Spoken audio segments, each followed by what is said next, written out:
So these are things like, look, 2017, I had a modest home.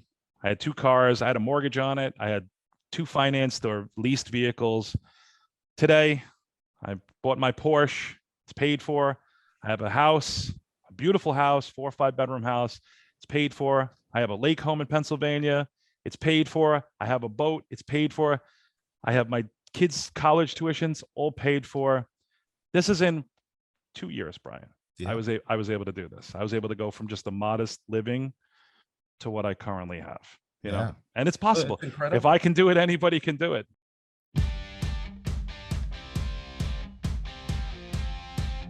This is the Wealthy Contractor Podcast, brought to you by G4 Marketing. Interviews with today's top home improvement entrepreneurs about marketing, sales, money, mindset, and lifestyle. Now, here's your host, Brian Kaskavalsian. What do you think the next 3 months is going to look like? Because historically, right, when you go through these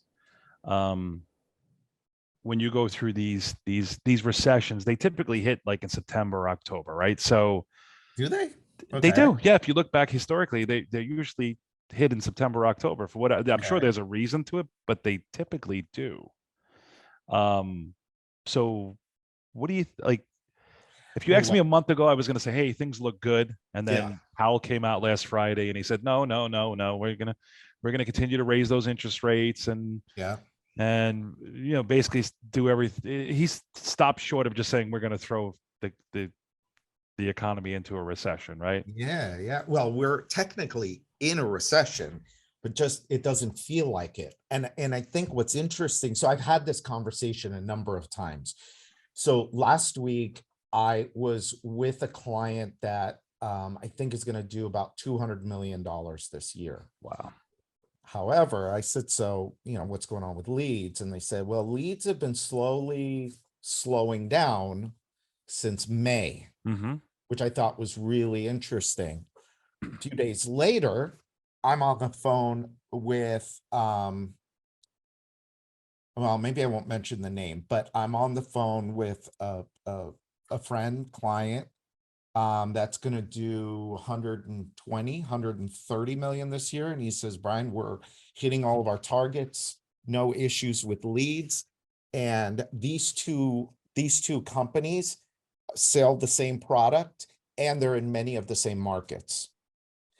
And so you got one that's telling you, yeah, leads are getting harder. The other one is telling you, well, we are not feeling it. And so I don't know, man. It's kind of like the $1 million question, isn't it? Is this going to continue, or are we headed for some sort of correction? I think the uncertainty is what's killing everybody. I almost feel like we've been waiting for this, right? Like we've been expecting this for like the last 5 years, right? It's like in 2017, you're like, well, it's coming 2018, and then, well, no, 19, and then. Surely in 2020, when everything was shutting down, I remember walking in my neighborhood because that was the only thing that I could do, listening to your podcast and listening. I'm like, okay, this is it. This is the end of the world. Right. And somehow we got through that. Right. And it's just like, and not only did we come out of it, but the industry just exploded. We experienced the best conditions ever in the history of remodeling, home improvements. Nobody's ever seen a market like that. Yeah. So think about this too. I was thinking yesterday we had lunch with this couple that has a kind of like a luggage company. They make this bag that apparently is like the travel bag to have. And their price has gone up about 60%, 70% in the last 2.5 years. And I thought about that and I thought, that's interesting, because pre-March of 2020, what was the job average for most window and one-day bath companies? It was about 10,000, right? What is it now? It was, well, my numbers, 2019, my average sale here was about 8,800, and now I'm close to 13,200. Right. So what is that? That's like a 60, 70% increase. Yes. Yeah. And so, okay, so in 2.5 years, prices have increased by 60, 70%, and yet people are still buying. They're buying. It's like, there's no, it's almost like there's that much of a slowdown. I think people have a lot of cash on hand. I think that there was so Do much they? money. I think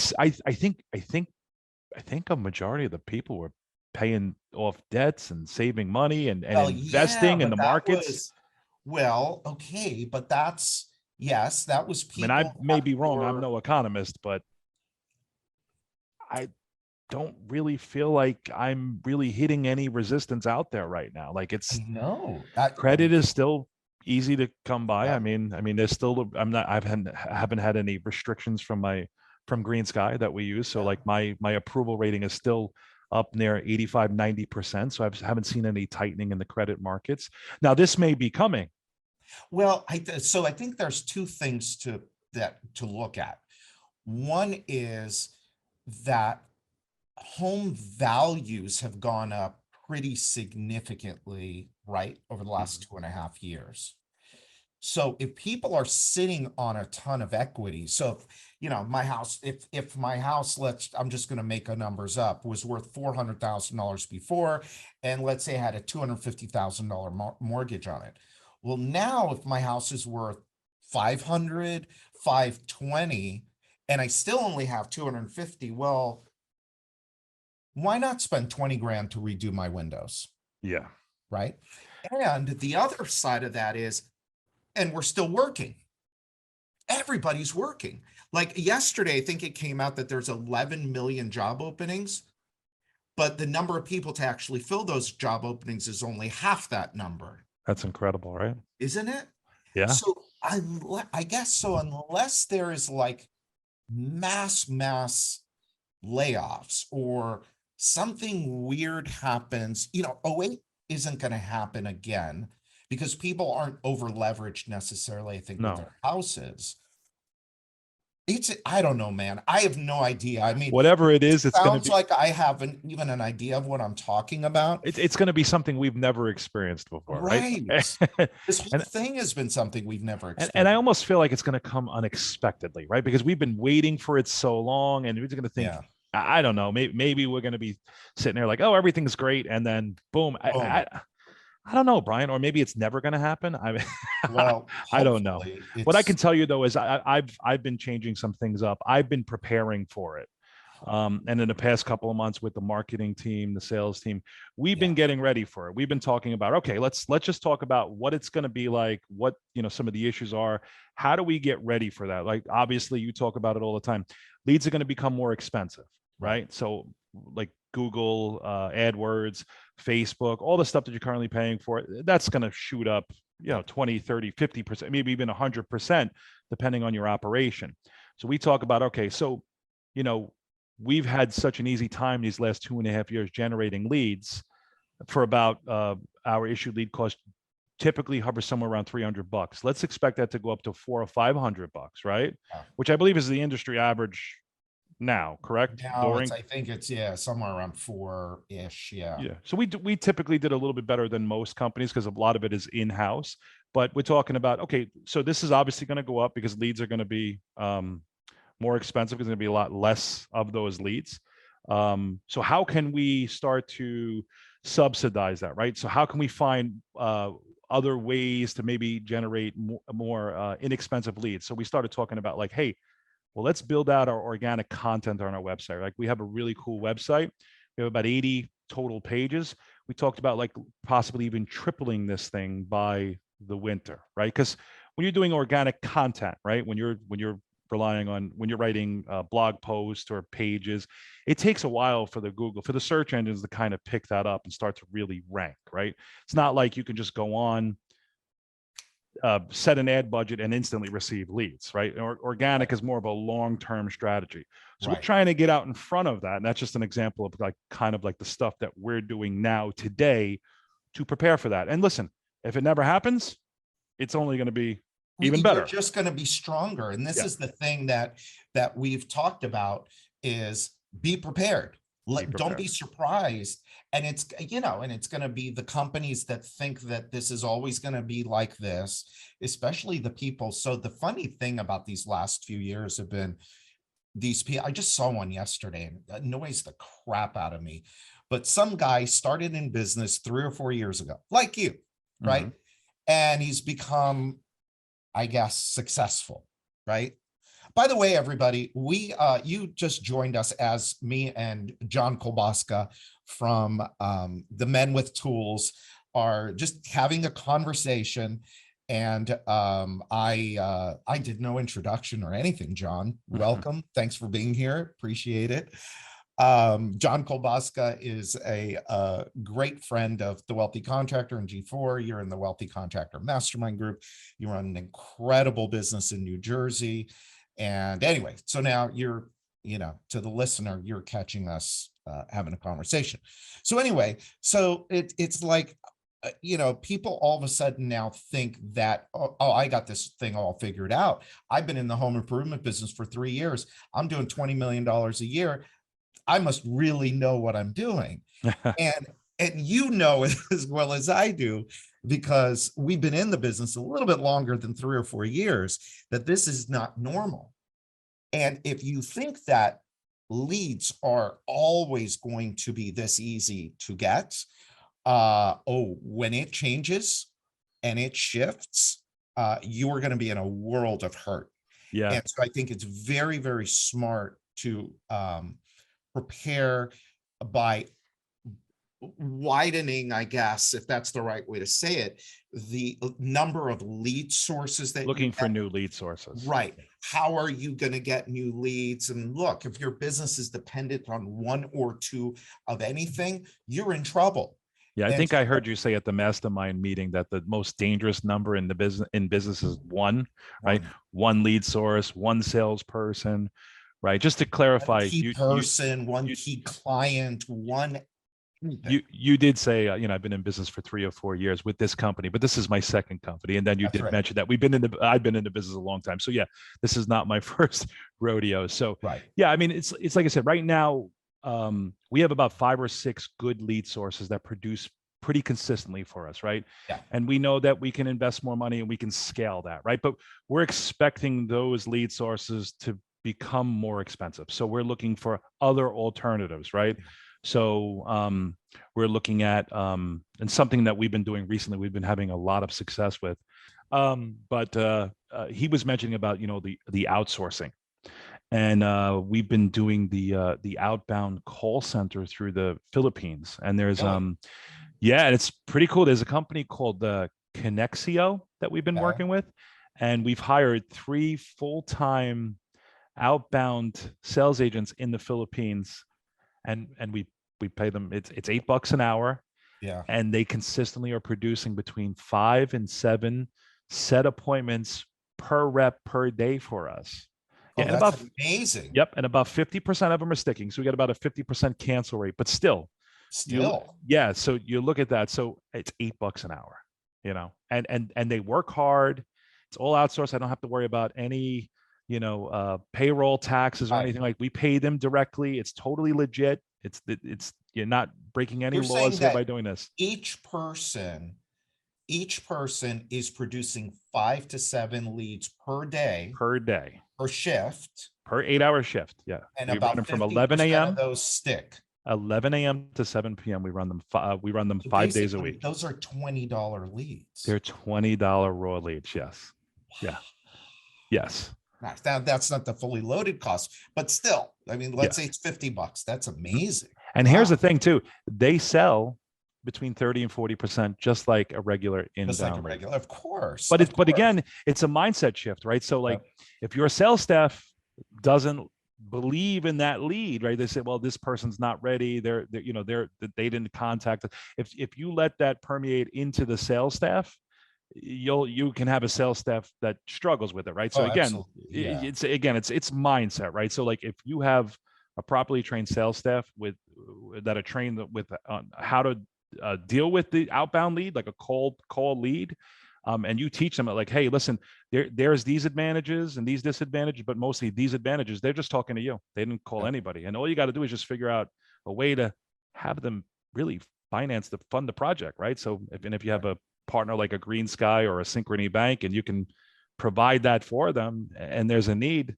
you can close them just as well as you can, just as successfully as you can an inbound lead, right? So, but it's a mindset shift. So it's been a great thing. So we've been able to add that to our lead sources, and it's been a successful addition to our marketing efforts. And we've just discovered that in the last week. Well, I believe he was doing admin with the outsource, but we said, you know what? Yeah, let's try the call center, because I have a in-house call center that we've been using, but now we allow them to just do the important stuff like the confirmations, handling all the inbound, scheduling, and stuff like that, customer service, and they just do all the outbound leads setting in the Philippines for us. It's awesome. $8 an hour per rep, so it's basically costing me $24 an hour.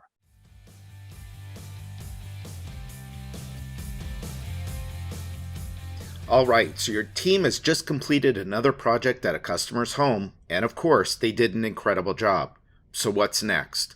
Are they just going to drive away and that's it? I certainly hope not. The job that your team just completed for Mr. and Mrs. Homeowner is only the beginning of the profits that you can get from that one customer relationship. Every single one of your customers should be giving you 5-star reviews, referrals, and coming back for more business. As you know, all of this will lead to bigger profits for you and your business. The problem is every contractor knows they should be doing this. They just don't have a system to make sure it gets executed like it should. That's where G4 Marketing comes in.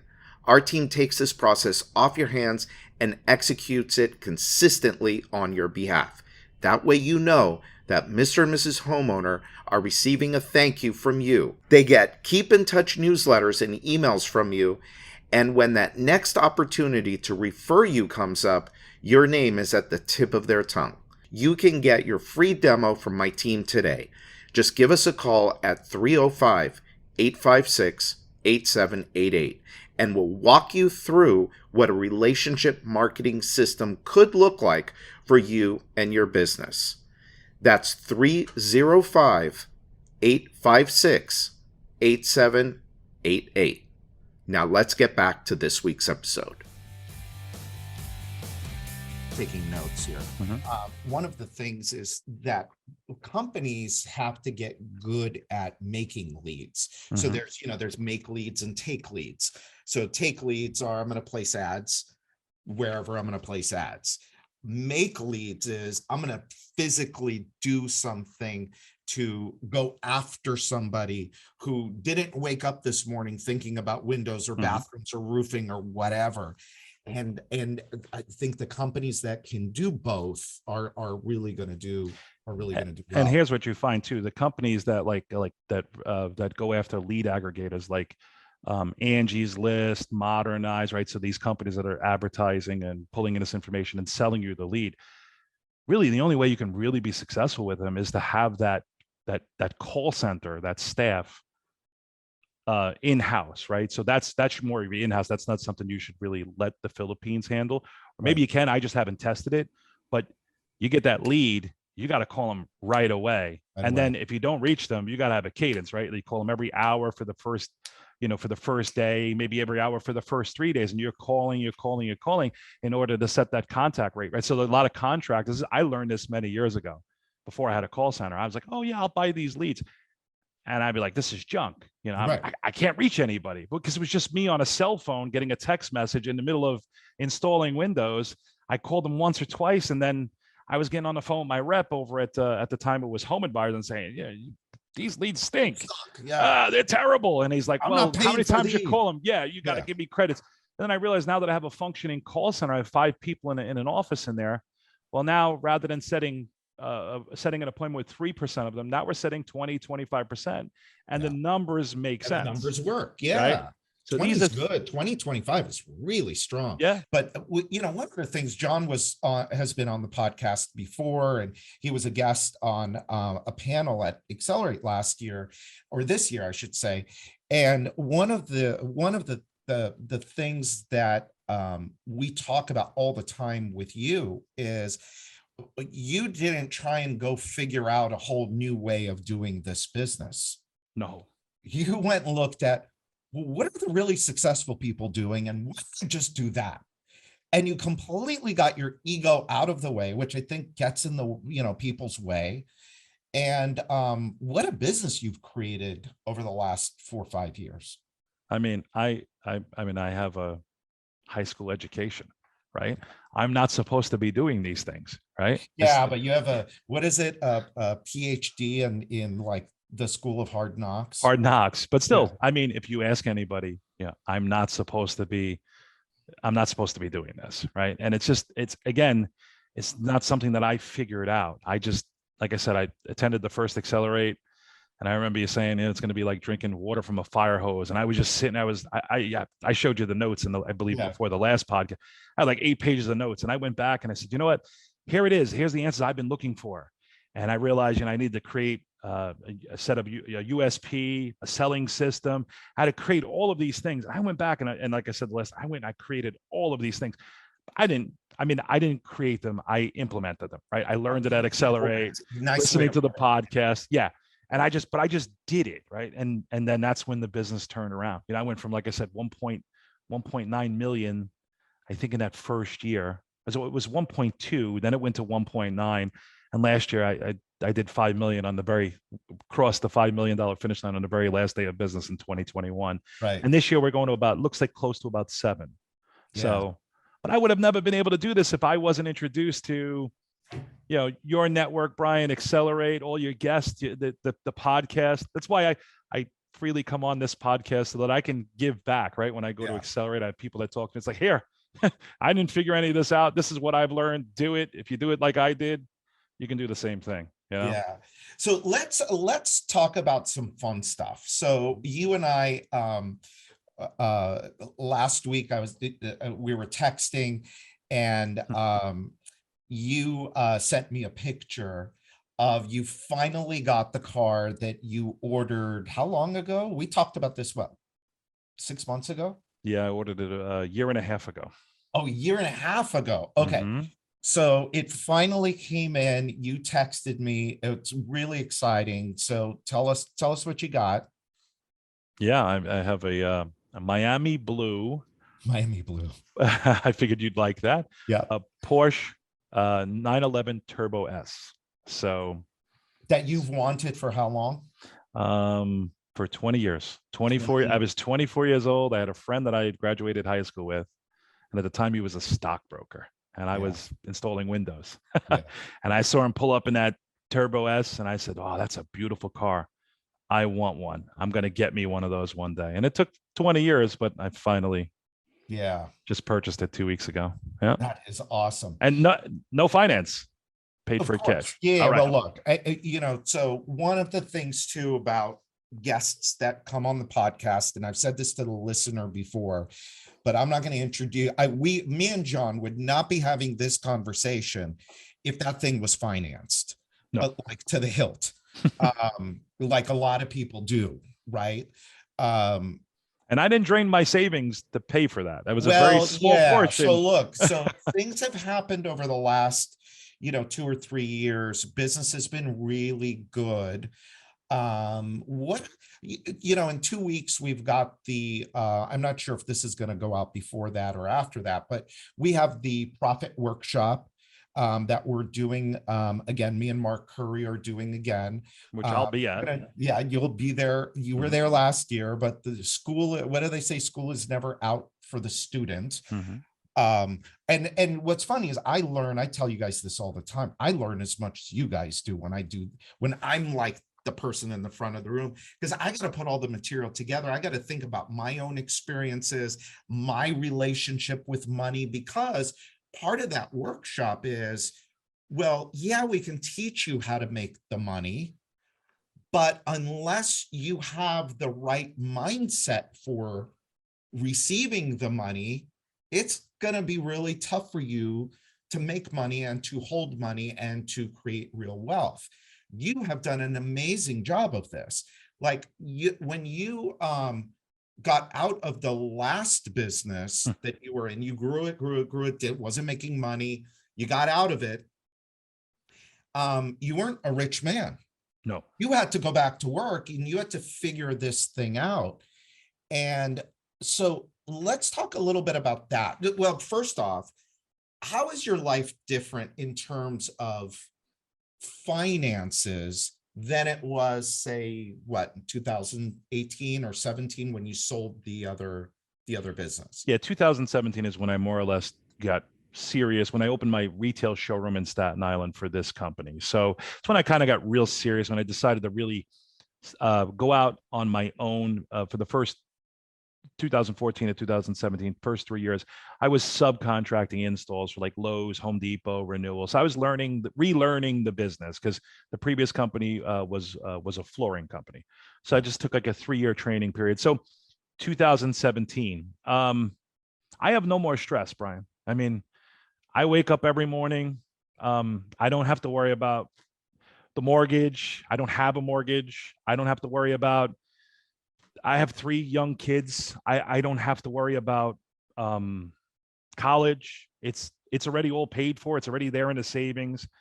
My without sounding like I'm bragging, my 14-year-old daughter, she's a sophomore in high school. I send her to a very nice private high school. The public schools here in New York aren't the best, but I can do that, right? I mean, it's funny because it's like, most of my friends they know, they pay that tuition off over a period of 10 months. And in August, I just say, here's my credit card, and I just charge it, and the year's paid. I have really no financial stress. I can do anything I want. I can go anywhere. Just life is good. Yeah. I don't have any debt. And I have a business, Brian. If you structure right, if you get your pricing right, and again, I learned this, and I've said it in a previous podcast, but I learned this at the very first Accelerate. If you charge the right price and you figure out a way to sell it for the right price, right? Your business can almost become like an ATM machine.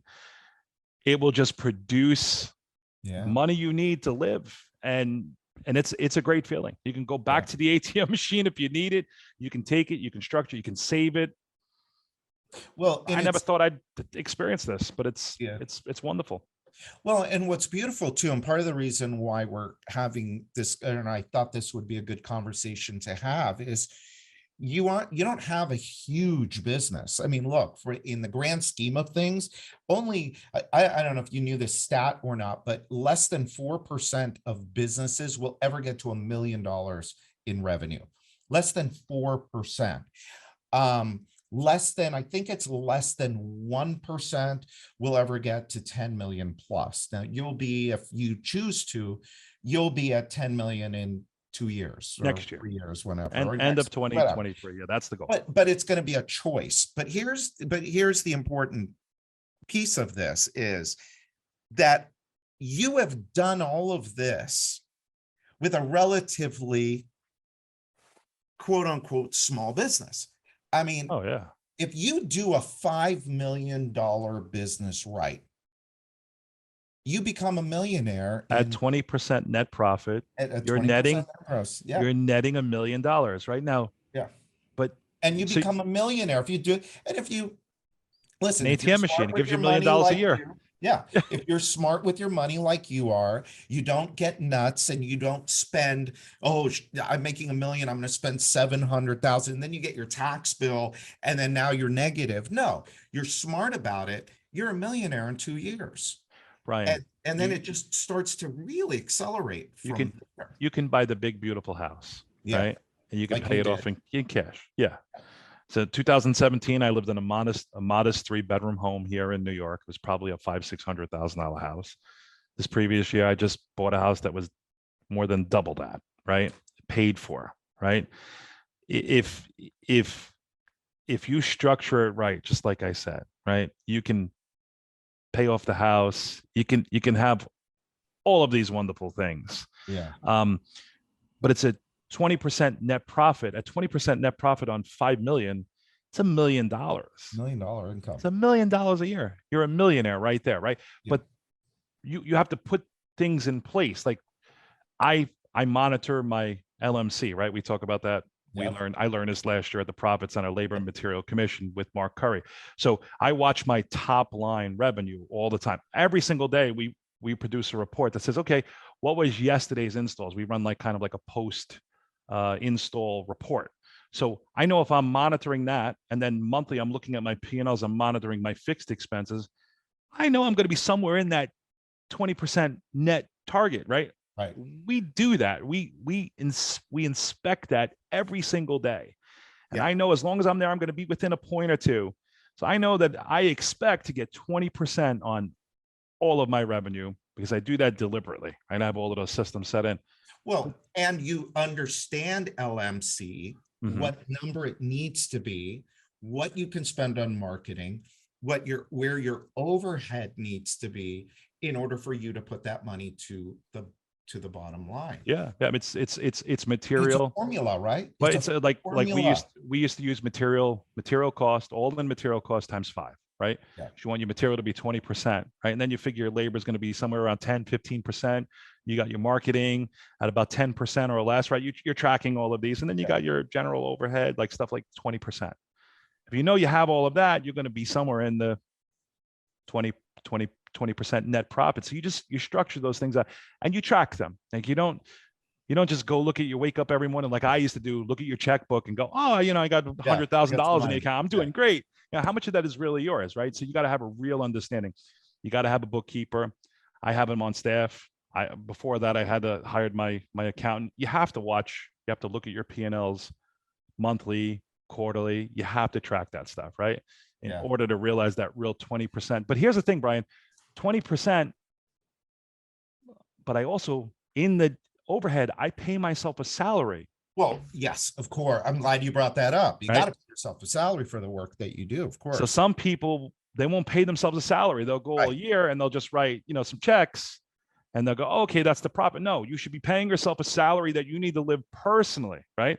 So if you got $10,000 a month in bills, let's just say that the expenses that you have to meet at home, you have to pay yourself that salary and then still realize after that a 20% net profit for the company, right? Right. That's when you're truly doing it right. It's not pay yourself out of that 20%. That's right. Yeah. That's absolutely. I'm glad you brought that up. And I made that mistake. Well, we all make that mistake. And we've all made that mistake. And I hear it all the time from people. It's like, well, how much did you make? Well, this and this. Did you pay yourself a sales commission for the $1 million that you sold last year? Well, no, that's in that thing. No, it's not. You should be paying yourself. You should be paying yourself a commission like you would for a sales rep, right? Exactly. So these are things like, look, 2017, I had a modest home. I had 2 cars. I had a mortgage on it. I had 2 financed or leased vehicles. Today, I bought my Porsche. It's paid for. I have a house, a beautiful house, 4 or 5 bedroom house. It's paid for. I have a lake home in Pennsylvania. It's paid for. I have a boat. It's paid for. I have my kids' college tuitions all paid for. This is in 2 years, Brian. I was able to do this. I was able to go from just a modest living to what I currently have. And it's possible. It's incredible. If I can do it, anybody can do it. It's not hard. It's incredible. Well, yeah, you say that, but if you can do it, somebody else can do it if they are willing to implement the way you did. Yeah, well, it's mindset. It's really all about implementation. It's really all about what can you actually get done? What can you actually get done? A lot of people will take notes and notes and notes. They'll come to events. They'll take all these notes and then they'll go back and they'll just get sucked right back into the crap that is it less than 1%? Unfortunately, their business. Less than 1% actually take action when is that the number? I think I've heard you mention that. I think so. I mean, it's like, listen, to me, everything is the 80-20 rule. Everything you look at is 80-20. So 80-20 doesn't stop at 80-20, it goes 96-4, which doesn't surprise me that the 4%, and then from there it goes to 199. And then even the 1% breaks down. So like what I was talking with Noah, who's did you meet? Oh, no, but you'll meet Noah. He's actually going to be a speaker at Accelerate. We were talking about it. And we were talking about like the 1% of income earners now it's like 400, 450, something like that. But the 1/2 of 1% is at $1 million plus. So to me, everything is that. So let's it go was ahead. incredible. So last year, on April 18th or April 15th, April 18th, they debited a large amount of money from my personal savings account for taxes, right? And we pay our personal everything quarterly through it. So we were paying that through, like, we paid a lot of money, and they deducted probably 6 figures. And I'll never forget, me and my wife were on vacation, and she saw this because she only has access to the personal. She says, "What is that?" And I had to explain to her, like, that's, we owe that on our personal taxes because we made so much money last year. And she was just blown away. And I was like, look, just be grateful, right? Like, we literally joined the top half of 1% that you talked about. So you know what's funny is not 3 hours ago, I got our taxes for 2021. We filed an extension. My guy was super busy. I'm like, all right, whatever. He said, write this check in April so that you won't, you will overpay. You'll be all right. I look at the thing and the amount of money, I sent Addie 2 texts. One was, okay, so here's what we paid through one company or personally. And then we've got this other weird company that is a C Corp that we paid direct and whatever. So I added that number that pays federal taxes too. And the 2 numbers together, she goes, wait a minute. Wow. How much money did we make in like 2010? And I said, oh, a lot less than what we paid in taxes this year. What about 11? Oh, a lot less. What about 12? What about 13? We paid more taxes than I think we made. Than you earned. 12, 13, 2012, 2013, 2004. Like, yeah. I'm just kind of blown away. But she did the emoji that with her head blown off, your wife. But then that's the right comeback is, well, but we made a lot of money. So made a lot of money, right? It feels great. Like they can take 6 figures out of your account. And it's like, okay. Yeah. It's like, if you had even mentioned that to me 3 years ago, like they're going to take over $100,000 out of your savings account, I would have been like, what are you kidding me? Now it's like, like, all right, I'll put that back. Like, it's not there's plenty in there and I'll put more back. I mean, look, again, I don't want to sound like I'm bragging, but I just want your listeners to realize that this is possible if they just do what I did, right? If they just make the decision, to just do this, right? Get off your ass and do it. Like, you can find so many excuses not to do this, and it's right there. It's right in front of you. Just make a decision. So I want to ask you. So I want to ask you about something that we're going to discuss in a couple of weeks at the Profit Workshop, and obviously it's something that you have overcome, but it's something that a lot of people struggle with. In fact, last week I had a conversation. I'm not going to mention who it was. But I had a conversation with somebody that is in your mastermind group 1. And we were talking about making money. And they brought up the word deserve. Like, do I deserve to make this much money? And I'm like, wow. This is the thing that holds a lot of people back because they cannot reconcile in their mind that, and the number does, by the way, the numbers don't matter to the listener. John's talking about $1 million income. It could be the same thing for a 300,000, for 100,000. You had to get over that issue of deserving.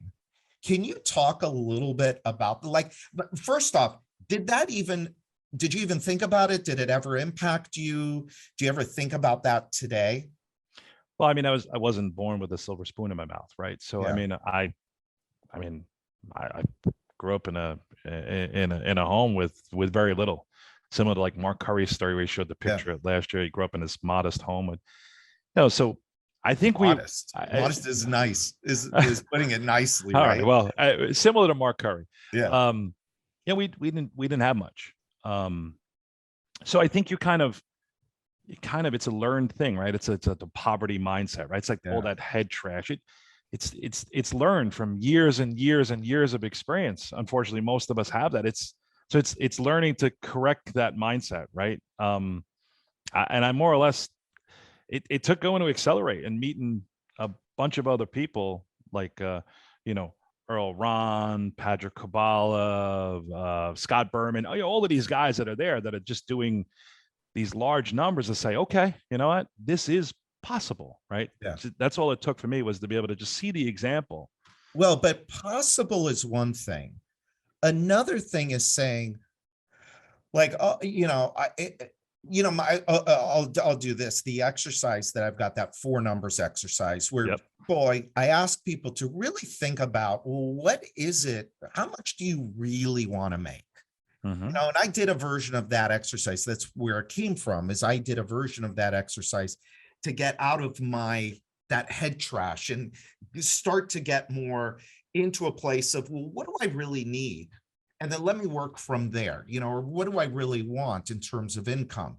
And again, the number doesn't matter. It could be whatever the number is, but there's resistance that comes up, whether it's a deserving issue, whether it's, the poverty mindset, whether it's, oh my God, there isn't enough for me, or I'm not good enough, or something like that. Did you have to battle any of that stuff over the last 2 or 3? Ryan, I still years? battle it. I still Yeah, catch me too. myself Yeah. battling it to this day, right? So It's it's the right something, answer. yeah, it's something I would imagine that I'm gonna be and you're gonna be dealing with for the rest of our lives. It's being able to recognize it though, right? And Right. it's being able to say, oh, okay, that's bad. We should not think like that. We need to think this way, right? But it's realizing what's possible, right? And it's just realizing that that's no longer relevant to me. We don't think that way.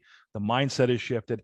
I walk around the office. I talk to my sales reps all the time, my staff, my installers, about mindset, right? You always say that mindset over skill set. And I just, the power of positive thinking, right?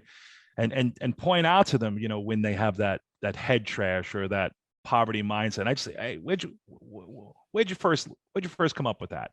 Who taught you that? And a lot of times it can go back to, parents, an environmental thing. And again, that's learned through generations, right? It's just learning to just take that shit and get rid of it and just think differently, right? Yeah. But it's not perfect. I But still it's catch work myself. though. But It's hard work. It's work. Yeah. I deal with that every day.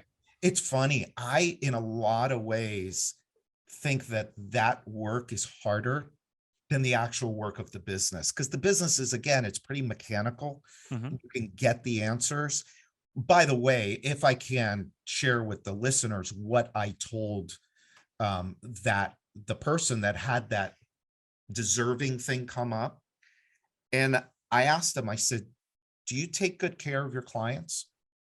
And he said, yeah, absolutely. I said, do you deliver everything you promised them? And then, maybe even a little bit more? Oh, absolutely. I said, well, how do your reviews look online? Oh my God, they're great. I forgot what they're 4.7, 4.8. Mhm. I said, well, then you're providing a valuable service to the community and you should be compensated for that, don't you think? And I don't know if that completely did it for him, but when it comes to contractors, it's like, think about the service, going I mean, into somebody's house and pulling out windows, old jacked up windows, and putting in new ones and doing the work right, and warrant them. measuring right, the- installing them right. And to warrant them to be around 10 years later. Exactly, to be Yeah. around. Yeah. And then if the customer calls your business and they actually get to speak to a live human being, yeah, Yeah. you should This- make a lot of money doing that. There's You somebody should to make answer a that ton phone of money doing that. 7 days a week in my Yeah. office, right? And again, do you deserve it? Well, as the business owner, you have to really think beyond the customer, right? Think about the value you're providing to your community, to the employees, right? Like Right. right now, I have 31 full-time employees, Wow. in-house employees. Now, again, 2017, it was 3, right? Yeah. So I have 31 full-time employees. they all have families, right? Yeah. So there's 120, 150 people that are relying on the business, that are relying on me, right? Yeah. Every decision I make is critical. Do Yeah. I deserve it? Do I deserve it? Absolutely you do. Absolutely, Damn right? you do. The effect Damn that I right you have do. on all these people and all these families, Yeah. just my employees' families. Of course I deserve it. Yeah. Of course.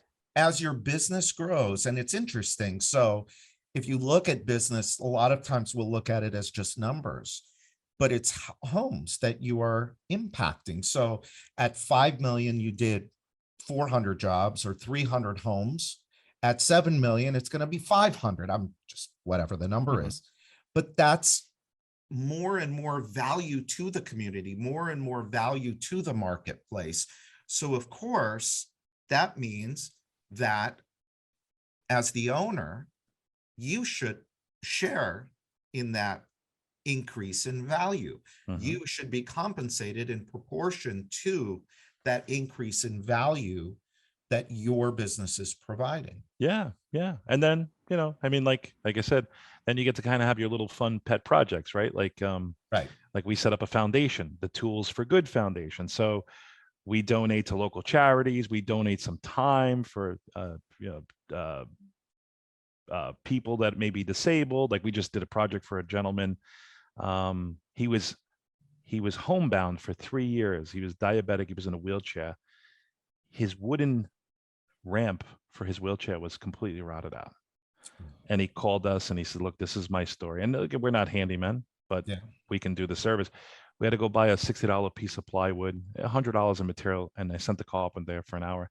He can now freely go out of his house and down the block, right? And Yeah. these are things that we do for the community too. It makes us feel good, right? Yeah. So yeah, we of course we deserve it, right? We're doing a lot of things Yeah. for the community, for our customers, for our employees and their families, and for our own, of course. Yeah, it's a lot of fun, Bri. I mean, And cool. I'm Yeah. living my best life. I would have never. Yeah, I can't wait to come up to Staten Island and take a little spin in your Miami blue Porsche. You can stay in my guest room. Well, that's okay. I won't do that.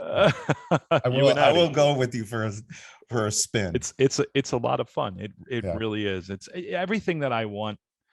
Vacations, everything that I want, I have. Yeah.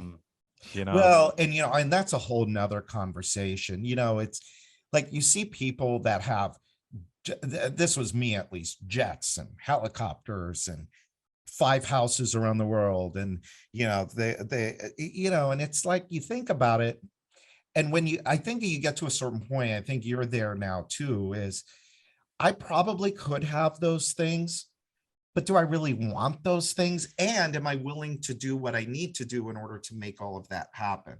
mhm. It's kind of cool when you can come from that place of thinking it through and some level of emotional maturity where you can look at that and say, that's not that important to me. Mhm. I don't know if I need a jet. I don't know, if I need a yacht. I don't know if I need all of that. So it's kind of cool. And we know people that have the money to do all of that stuff and they still don't do it. So anyway, Yeah, like I said, I mean, I could fly private. I don't think I can buy a jet, but I could fly private. I could too, but do I want to spend my money on that? Just because you could doesn't mean you should. It's kind of interesting conversations. Yeah, I could retire. I could retire probably pretty comfortable right now if I really wanted to. If I could, I Really? could sell of course, the business is worth. Oh, if you sell the business, yeah, Sure. somebody will come along and write a check. Yeah. Yeah. As long as everything holds together. But yeah, I mean, As long as it all. it's Well, a yours is pretty solid. I wouldn't be surprised if people are knocking. Don't say anything if they are or they aren't, but I've been contacted twice in the last year. Oh, have you? I'm Yeah. not ready to sell unless someone writes a really big check, like you said. Right. But it's funny. Like I'm on their radar. Yeah. Private equity. They're already starting to reach out, and I'm like, and some of these are the groups that have bought larger companies. Yeah, it's it's amazing, but Yeah. again, I've just opened up expanding into the northern New Jersey market. So I'm opening up a showroom there. That lease is Yeah. signed in Summit, New Jersey. That's a tremendous high-end market.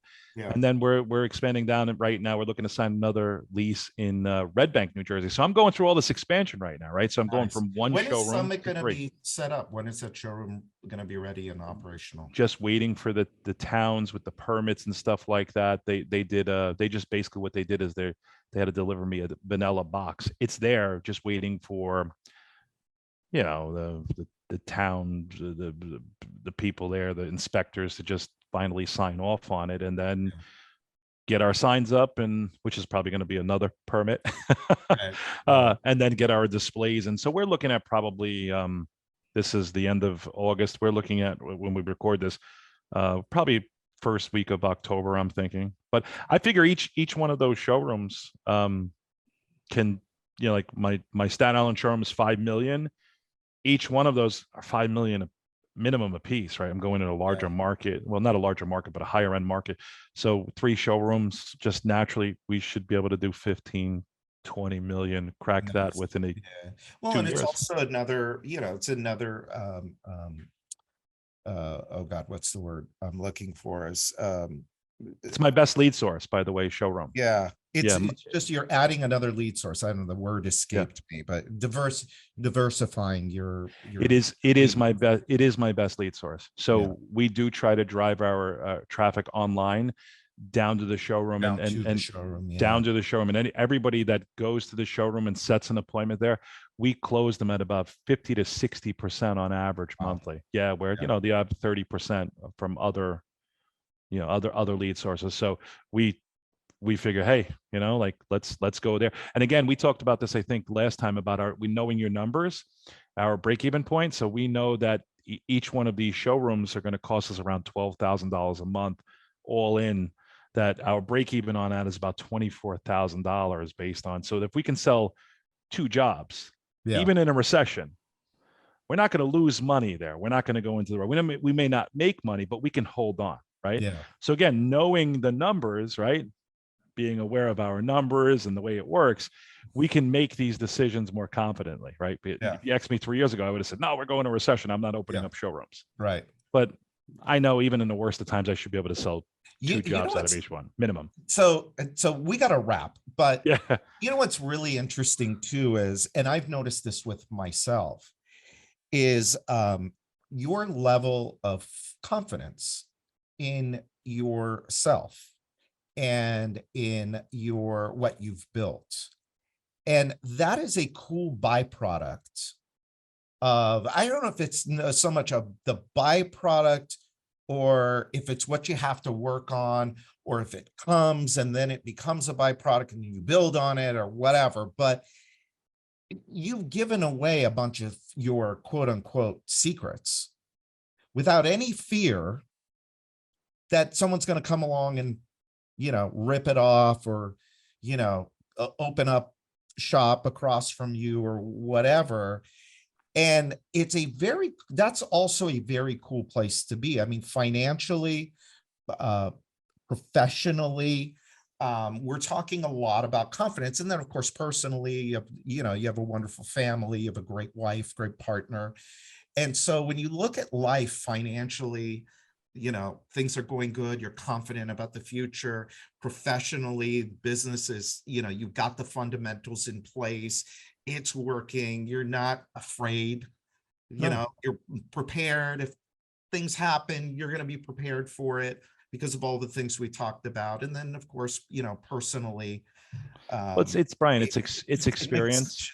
It's experience, and it's having a good network of people, right? So it's listening to the podcast, it's going to the events. I've met a lot of wonderful people that I have in my cell phone right now that I can call on, right? People that, dealing with a home advisor, and I know who to go to for an answer, being a part of the mastermind, right? So I have a wonderful network of resources, right?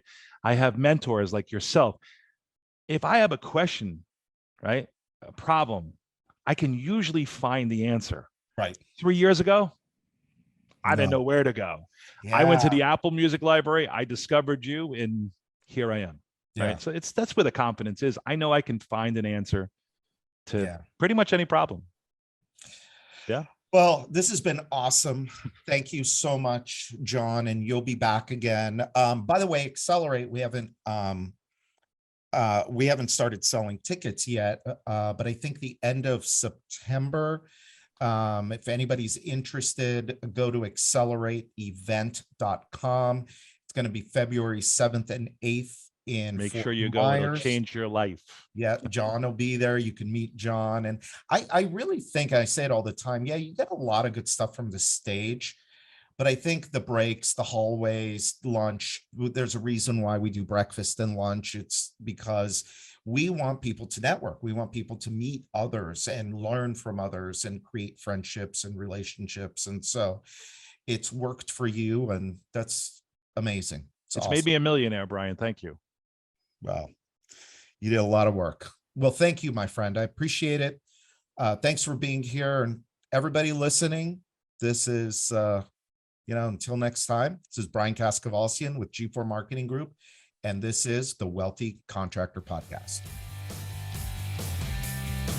Thanks for listening to today's episode of the Wealthy Contractor Podcast. Let me ask you, did it help you look at your business in a different way? Did it spark an idea or ideas that you hadn't thought of before? Do you have a list of action items that you can take and implement into your business or your life today? I really hope so. If it did, I'd like to ask you a favor. Would you leave a 5-star review of the podcast? By doing so, you'll help other contractors find the podcast more easily so that we can help them achieve more success, wealth, and freedom.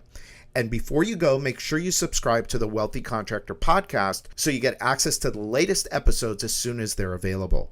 We're always striving to provide you with great content, so you don't want to miss what's coming up. In fact, if you haven't already, make sure you go to thewealthycontractor.com and get your free copy of my latest book, The 7 Secrets to Becoming a Wealthy Contractor. Just pay shipping and handling, and I'll take care of the cost of the book. And finally, a big thanks to G4 Marketing for sponsoring the Wealthy Contractor Podcast. For over 12 years now, G4 Marketing has been the secret back office relationship marketing team for hundreds of home improvement and home service businesses just like yours. You get the customer, and our proven system turns that customer into 5-star reviews and profitable repeat and referral business. If your home improvement or home services company completes at least 10 jobs per month, they have a solution that will work for you. To find out more, sign up for your free, no obligation, 10-minute discovery call at www.gfourmarketing.com/strategy. That's GFOUR marketing.com/strategy. Set your discovery call up today, and they'll help you set your business up for long-term profits and success. So until next time, this is Brian Kaskavalcian.